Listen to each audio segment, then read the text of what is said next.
지난 시간에 하나님은 이스라엘에게 그야말로 청천벽력 같은 말씀을 하셨습니다. 나는 너희와 함께하지 않겠다. 엄청난 말씀입니다. 나는 너희랑 같이 살지 않겠다. 이스라엘 백성들을 출애굽을 하고 가나안으로 지금 가는 여정인데, 가나안으로 가는 건 도와주겠다. 내가 천사를 보내서 가나안까지 갈 수 있도록 인도해 주겠다. 구름 기둥과 불 기둥, 만나 항상 주겠다. 그리고 가나안에 도착하면 그곳에 있는 일곱 족속 쫓아내 주겠다. 전쟁을 하고 싸우면 이길 수 있도록 도와주겠다. 그래서 적과 꿀이 흐르는 가나안 땅을 너희에게 주마. 아브라함과 이삭과 야곱에게 한 약속은 약속이니까 내가 그 약속을 지키마. 그래서 가나안 땅으로 갈 수 있도록 내가 도와주마. 필요한 것 내가 다 지원하마. 그러나 나는 함께하지 않겠다. 나는 같이 가지 않겠다. 너희끼리 가거라. 이스라엘 백성들의 반응이 어땠죠? 하나님 없어도 적과 꿀이 흐르는 땅 준대잖아. 우리끼리 가자. 라고 하지 않았죠. 이스라엘은 하나님이 함께 하시지 않는 것이 아무 의미가 없는 거예요. 오늘 이 저녁에 이 자리에 몇 명이 나왔든 우리가 어떤 조명으로 어떤 음악으로 하든 하나님이 이 자리에 함께 하시지 않으면 아무런 의미가 없는 거예요. 그래서 이스라엘 백성들은 하나님이 함께 하시지 않는다라는 말을 듣고 슬퍼합니다. 적과 꿀이 흐르는 땅을 주겠다고 해도 슬퍼해요. 원주민들과 싸워서 이기게끔 해주겠다 해도 슬퍼해요. 하나님이 함께 하시지 않는다는 말에. 그래서 장신구를 다 뗍니다. 단장을 하지 않죠. 화장을 지우고 꾸미던 거 액세서리 전부 다 제거하고 초췌하게 그렇게 있습니다. 또 모세는 어떻게 했죠? 장막을 취해서 날마다 장막을 취해서 진 바깥에 멀리 떨어진 곳으로 가서 거기서 장막을 치죠. 그리고 그 장막을 이름하여 회막이다. 하나님 만나는 곳이다. 그래서 거기서 날마다 기도합니다.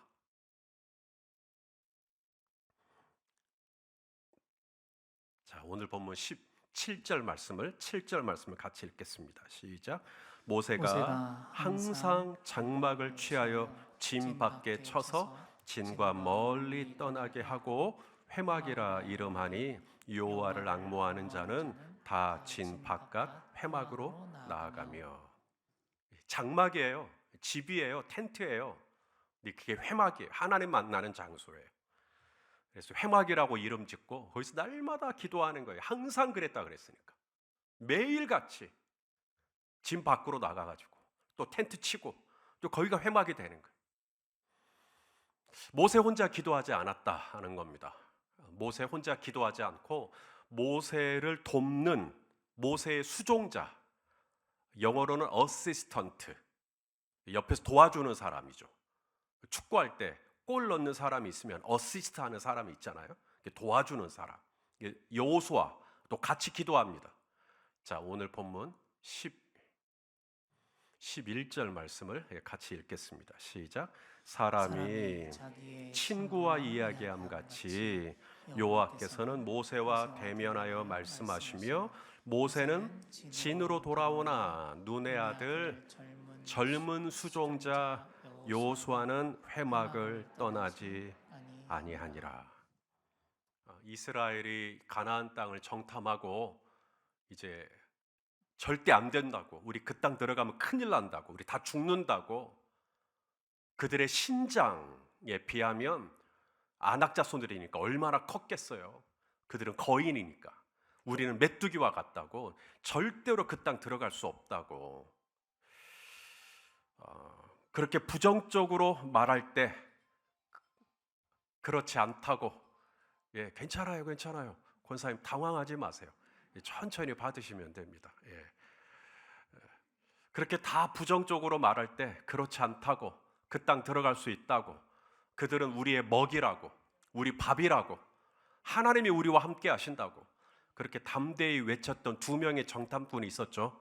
누구하고 누구예요? 여호수아하고 갈렙이었습니다.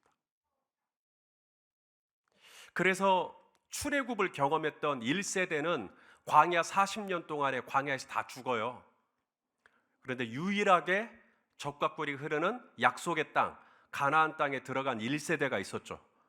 누구죠? 여호수아와 갈렙입니다. 모세도 못 들어갔어요. 모세도 가나안 땅 못 들어갔는데 여호수아와 갈렙은 들어갑니다.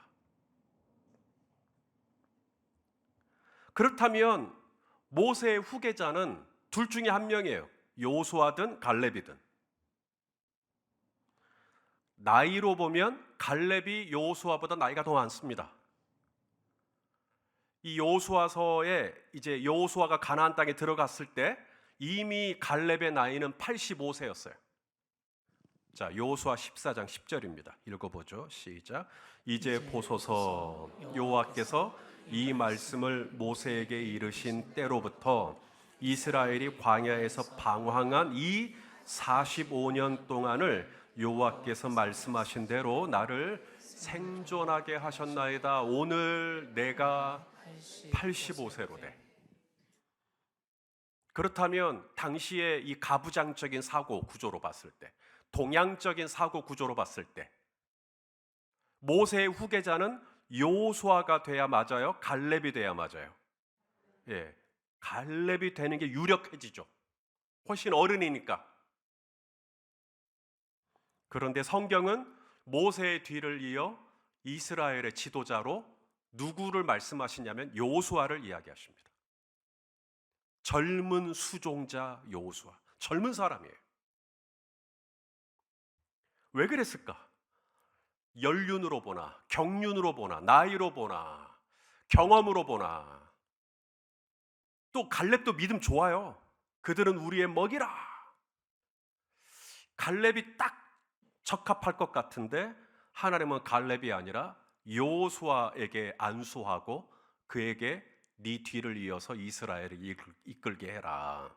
왜 그랬을까? 자, 우리 민수기 27장 18절, 19절 읽어보겠습니다. 시작.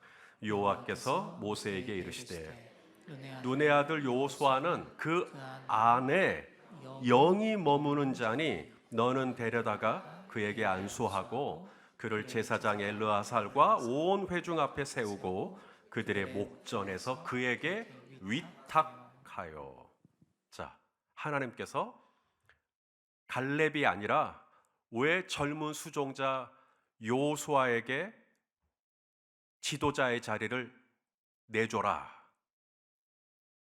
왜 그랬을까? 이유가 나오죠. 이 여호수아 안에 뭐가 있다는 거예요? 영이 머물고 있다. 영이 머물고 있대요. 여호수아 안에 하나님의 영이, 성령이 머물고 있대요. 성령이 머물고 있다.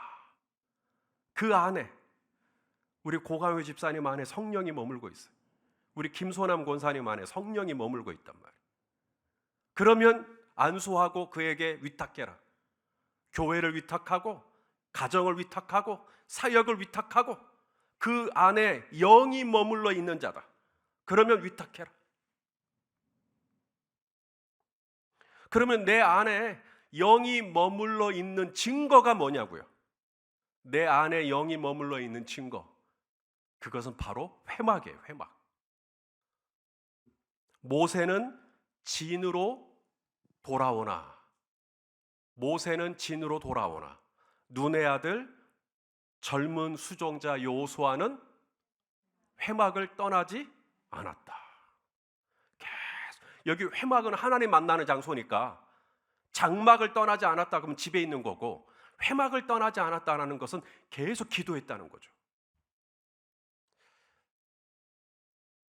하나님은 이걸 보는 거예요. 갈렙이 아니라 여호수아가 계속해서 회막에 출입하면서 계속 기도하는 거죠. 사실 이전에 여호수아는 어떤 사람이었냐? 그도 혈기가 있는 사람이니까, 젊은 사람이니까 이게 액션이 먼저 나가요. 행동이 먼저 나가요. 아말렉이 쳐들어왔어요. 여호수아는 두 번 생각할 필요도 없어요. 바로 칼을 뽑아듭니다. 그리고 싸워요. 그게 여호수아의 기질이에요. 그래서 모세가 여호수아에게 군대를 맡겨요. 자, 출애굽기 17장 10절 읽어보겠습니다. 시작. 여호수아가 모세의 말대로 행하여 아말렉과 싸우고 그 다음에 모세와 아론과 훌은 산 꼭대기에 올라가서, 자, 모세와 아론과 훌은 산 꼭대기에 왜 올라간 거예요? 등산하러? 거기 가면 뭐 풍경이 좋아서, 전망이 좋아서가 아니라 아실 거예요. 산 꼭대기에 올라간 이유는 기도하러 올라갔죠. 근데 여호수아는 기도하러 올라가진 않아요. 여호수아는 대신에 어떻게 해요? 칼 차고 싸워요. 사역을 해요. 그런 여호수아였어요, 원래. 그런데 이 여호수아가 바뀌어요.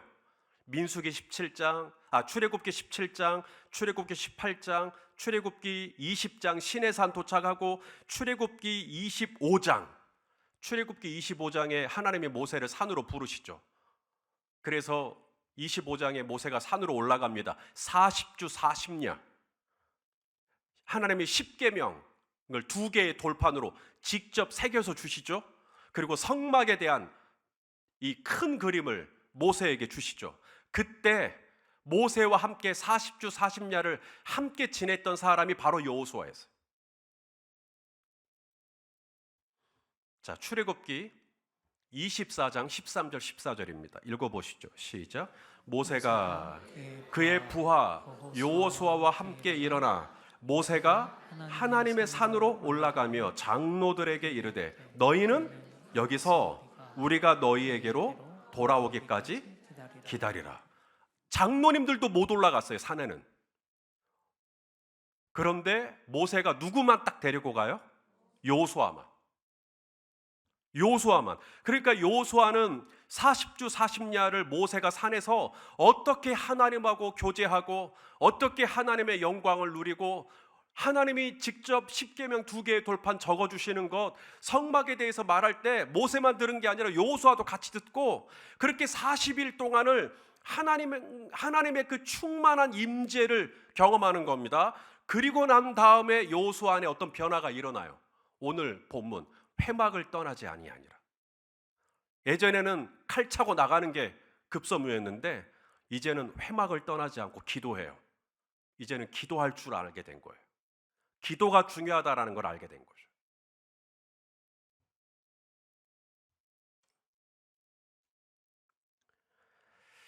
우리가 교회 안에서 지도자를 세우려고 할 때 가장 중요한 기준이 뭐냐? 세상에서 말하는 기준들이 있잖아요. 어디 출신이냐? 어디 학교 나왔냐? 뭐 학위가 뭐냐? 뭐 베스트셀러, 책은 무슨 책을 냈느냐? 뭐 자격증은 얼마나 되느냐? 경력은 어떻게 되느냐? 교회가 딱 그것만 본다 그러면 세상이나 교회나 다를 게 하나도 없죠. 근데 교회에서 사람을 세울 때, 교회에서 지도자를 세울 때 우리는 뭘 봐야 되냐면 그 안에 영이 머물러 있냐 없냐. 근데 그게 안 보이잖아요. 영이니까. 근데 보인다. 영이 보인다. 언제 보이느냐? 회막, 기도하는 자리. 회막을 안 떠나요. 기도하는 자리를 안 떠나요. 제 말은 맨날 교회 와서 기도하면서 산다 그 얘기가 아닙니다. 나의 삶의 일상 속에서 순간순간 기도의 영성을 가지고 있는가? 주님의 이름을 부르고 있는가? 무슨 일이 닥칠 때마다 정말 주님을 생각하고 내 안에 계신 주님의 이름을 부르고 내가 그렇게 회막에서 주님을 만나고 있는가? 그 영이 머무는 사람의 특징, 회막을 안 떠나요. 계속 주님하고 같이 살아요.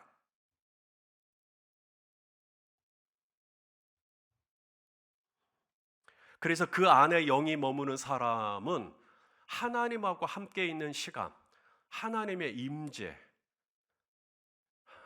그게 가장 좋아요. 그게 가장 행복하고. 초대교회를 우리가 사도행전을 보고 있으니까 초대교회를 보면 거의 완벽에 가까워요. 오순절날 성령 받았죠. 거기 있는 사람 다 방언을 말하죠. 사도들이 담대함을 얻고 거리에 나가 예수의 부활을 증언합니다.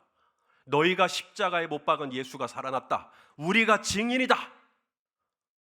예수 그리스도의 복음을 전합니다. 그러자 사람들이 회심을 하죠. 형제들아 우리가 어찌할꼬. 베드로의 설교를 듣고 유대인들이 가슴을 쥐어 뜯어요. 그러면서 그날 회심한 사람이 3,000명 세례받고, 또 베드로가 설교하니까 5,000명 회심하고 세례받고, 막 교회가 부흥을 해요. 당시 유대인 사회 안에서 누군가가 나 이제 예수님 믿어요, 나 이제 예수님이 그리스도인 것을 믿어요, 예수님이 메시아인 것을 믿어요 라고 고백해버리면 유대인 사회에서 무슨 일을 당하냐면 출교를 당하게 됩니다. 자, 요한복음 9장 22절 읽겠습니다. 시작.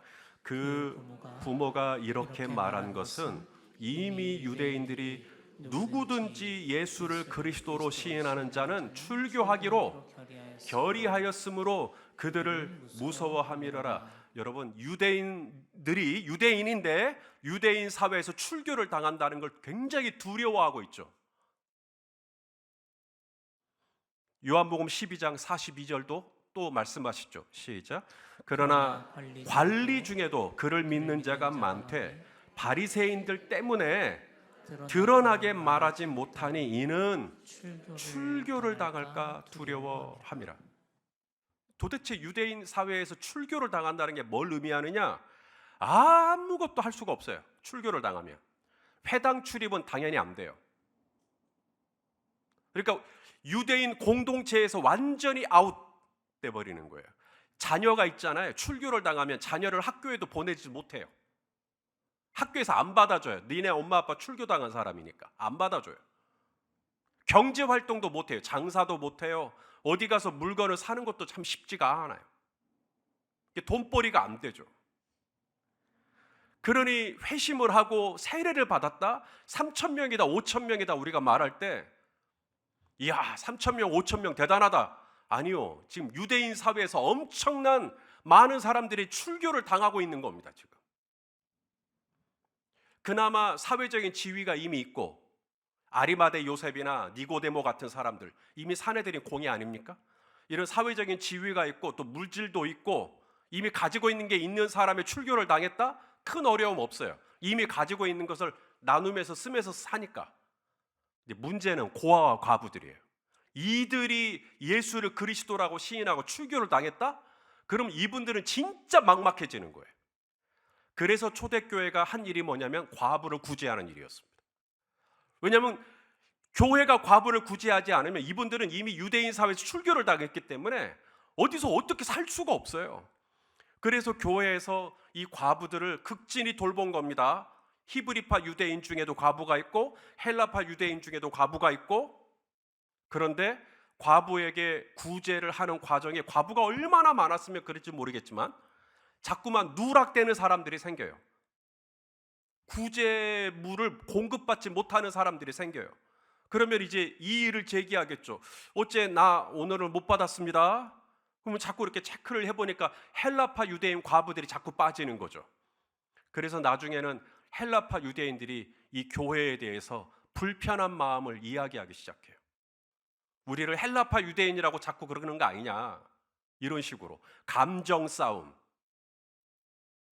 갈등, 불평, 원망, 그래서 서로 패가 갈리고 파가 갈리고 교회가 곧 쪼개지게 생겼어요. 바로 그때 사도들이 이 문제를 어떻게 수습했느냐 하는 거죠. 교회가 정말 평화롭게 은혜롭게 잘 세워져 가고 있었는데 어느 날 갑자기 교회가 분란이 생기고 교회가 갈등이 생기고 서로 삐걱거리기 시작하고 서로 원망하기 시작하고 서로 미워하기 시작하고, 이 문제를 어떻게 수습하지? 사도들이 무슨 조직이라든지 시스템이라든지 무슨 원칙을 세우자, 원리를 세우자 이렇게 하지 않았어요. 사도들은 뒤로 빠져요. 과부를 구제하는 일을 우리보다 더 잘할 수 있는 사람을 세우자. 믿음과 성령이 충만한 사람, 칭찬받는 사람 7을 선택해서 그분들이 이 구제하는 일을 전담할 수 있도록 하고 우리는 뒤로 빠지자.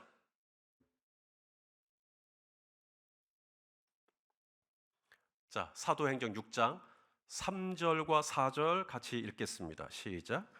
형제들아 너희 가운데서 성령과 지혜가 충만하여 칭찬받는 사람 일곱을 택하라. 우리가 이 일을 그들에게 맡기고 우리는 오로지 뭐 하겠다? 기도하는 일, 말씀 사역에 힘쓰리라. 기도하는 일, 오로지 기도하는 일.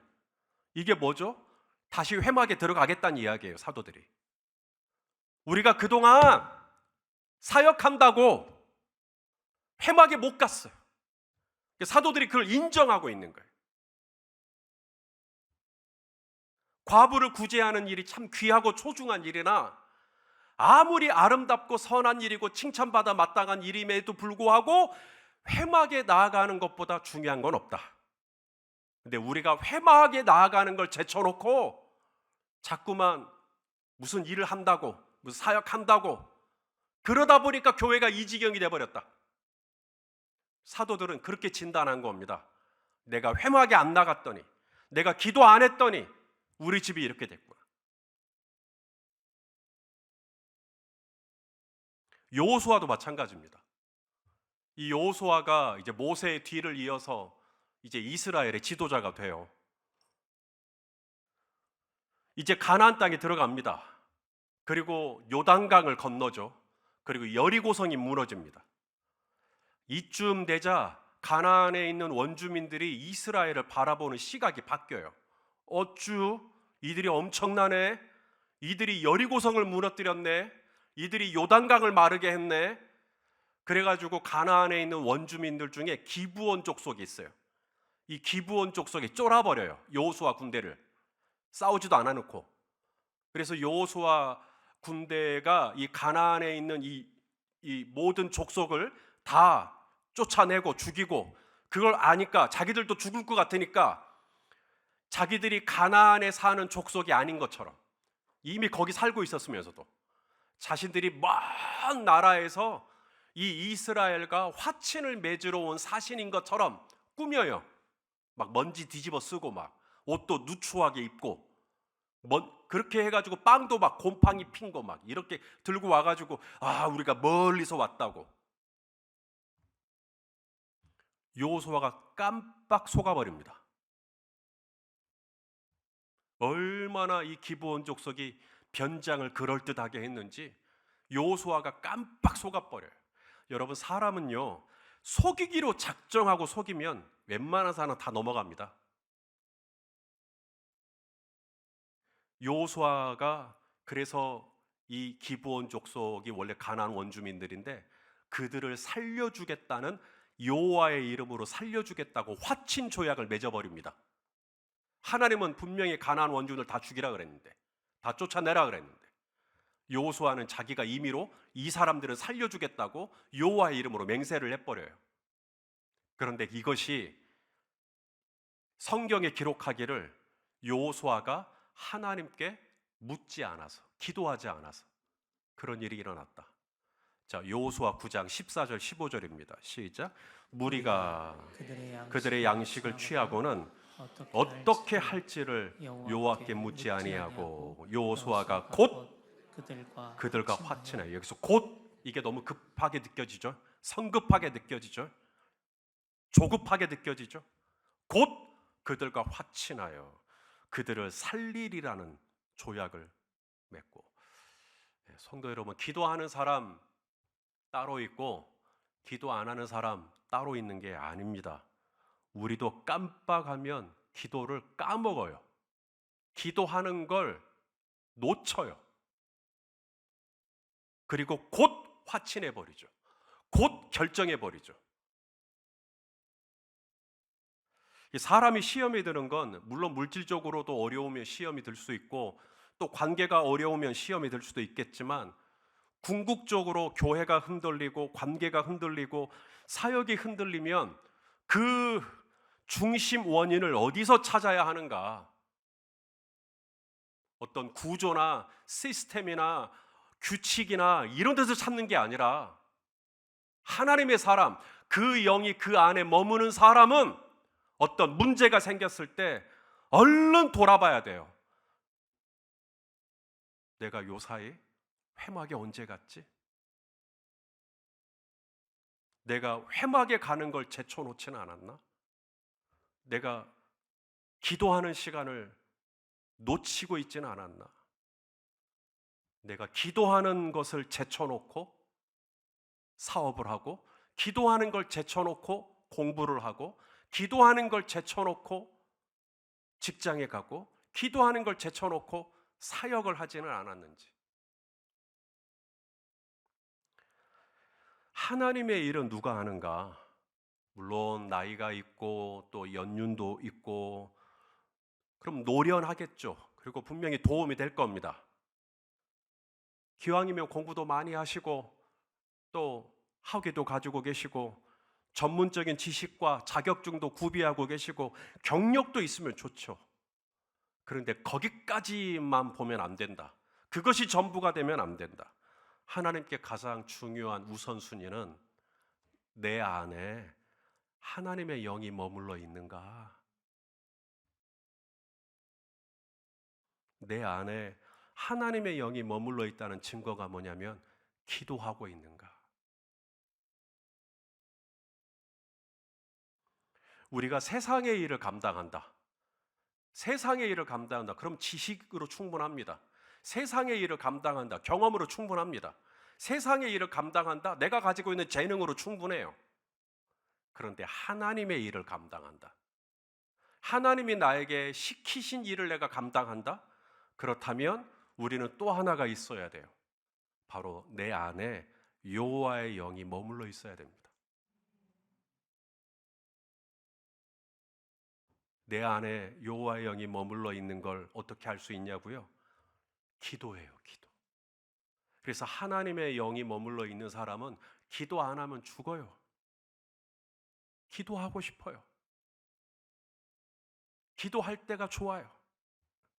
그래서 하나님 앞에 나아가고 그분의 얼굴을 구하고, 그래서 회막을 안 떠나요. 너무 좋으니까 그 시간이. 영이 머물러 있잖아요. 그래서 예배하는 시간이 좋아요. 하나님의 말씀을 묵상하는 시간이 좋아요. 성도들과 교제하는 시간이 제일 좋아요. 영이 머물러 있으니까. 그래서 하나님의 얼굴을 구하고 그분의 임재를 구하고 나 무엇과도 주님을 바꾸지 않으리. 다른 어떤 것도 구하지 않으리. 오직 주님 한 분만 나 사랑합니다. 오직 주님 한 분만 나는 충분합니다. 주님의 친구가 되는 것, 하나님 이것이 나의 기쁨입니다. 주님의 친구가 되는 것, 이것이 나의 즐거움입니다. 이게 하나님의 영이 머물러 있는 거죠. 우리 마가복음 9장 28절 29절 같이 읽겠습니다. 시작. 집에 들어가심에 제자들이 조용히 묻자오되 우리는 어찌하여 그 귀신을 쫓아내지 못하였나이까. 이르시되 기도 외에 다른 것으로는 이런 종류가 나갈 수 없느니라 하시니라. 성도 여러분, 다 잊어버려도 기도는 잊지 마셔요. 제가 요사이 이제 깜빡깜빡하는 게 많아졌단 말이에요. 그러니까 제 아내가 집에만 오는 길만 잊어버리지 말라는 거예요. 집에 가는 길 잊어버리지 않으면 참 좋죠. 그런데 집에 가는 길을 잊어버려서도 여러분 기도하는 길, 하나님 앞에 나아가는 길은 잊어버리면 안 돼요. 다 놓아버려도 기도의 줄은 놓으면 안 돼요. 모르겠어요. 오늘 이 메시지를 전하는 게 또 이미 기도를 잘하고 계시고 이미 회막을 즐겁게 출입하고 계시는 분들이 많겠지만 또 누군가에게는 오늘 이 메시지가 다시 한번 하나님의 나를 회막으로 초대하시는 하나님의 메시지로 들릴지도 모르겠다는 생각이 듭니다. 저는 그냥 순서를 따라 말씀을 전하는 것뿐이니까. 사랑하시는 성도 여러분, 다 놓아도 기도의 삿바는 놓지 마시기를 바랍니다. 그건 딱 붙잡고, 그건 어떤 것보다도 가장 중요한 거예요. 이거 놓치면 교회가 어려워져요. 이거 놓치면 사업 어려워집니다. 이거 놓치면 자녀와의 관계 어그러집니다. 이거 놓치면 나와 관계된 모든 것들이 삐걱거리기 시작합니다. 그것은 구조의 문제, 시스템의 문제가 아니라니까요. 지식의 문제가 아니라니까요. 회막으로 다시 가라는 거예요. 하나님 앞에. 거기 가서 하나님의 얼굴을 구하고 하나님의 음성을 듣고 하나님의 인도함을 분별하고 그렇게 하나님과 함께하는 시간을 즐거워할 때, 그래서 우리 안에 있는 영이 다시 밝아지는 거죠. 우리 안에 있는 영이 더욱더 예민해지는 겁니다. 우리 안에 있는 영이 더 성결해지는 것이죠. 그렇게 주님의 얼굴을 구하고 주님의 신실한 친구가 되시기를 주님의 이름으로 축원합니다. 기도하시겠습니다. 주님, 오늘 우리를 회막의 그런 마음을 가지도록 다시 한번 우리를 촉구하시고 또 우리의 마음에 도전을 주신 것을 감사합니다. 주님, 혹여 우리가 너무 바쁘고 또 너무 일이 많아서 기도하는 일을 제쳐놓았다면 하나님 다시금 우선순위를 정립하게 하시고 회막의 자리로 돌아가게 하시고 주님의 얼굴을 구하는, 주님의 임재를 즐거워하는 주님 앞에 앉아있는 우리 모두가 될 수 있도록 하나님 인도하여 주시옵소서.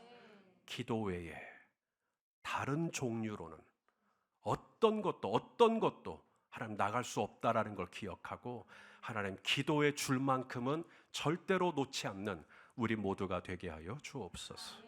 예수님의 이름으로 기도합니다. 아멘.